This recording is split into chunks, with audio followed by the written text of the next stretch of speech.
Dr. Vito, baka may mga simple tips tayo kung paano tayo makakaiwas po ng cancer. Ito po ay according to American Institute of Cancer Research.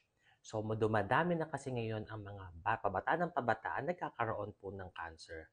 Ngunit magbigay tayo ng mga simple na paraan na maaari nyo pong gamitin nang sa ganon makaiwas po kayo sa pagkakaroon nito. Number one, kailangan nyo i-maintain ang inyong timbang. Hindi kayo dapat pumayat, hindi dapat tumaba.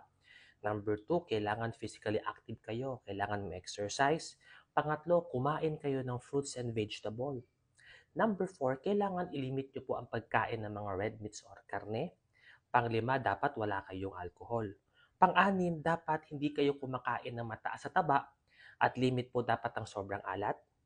At pang-pito kapatid, dapat hindi kayo gumagamit po ng mga supplements na hindi naman po advice ng inyong mga butihing doktor to prevent cancer, kung hindi naman po recommended. At pangwalo kapatid is hanggat maaari, no tobacco tayo in any form. Okay? Ito yung mga simple tips na mga dapat nyong tandaan nang sa ganun, makaiwas po kayo sa pagkakaroon po ng cancer. Ito po si Dr. Vito, ang inyong Mindorenyong manggagamot.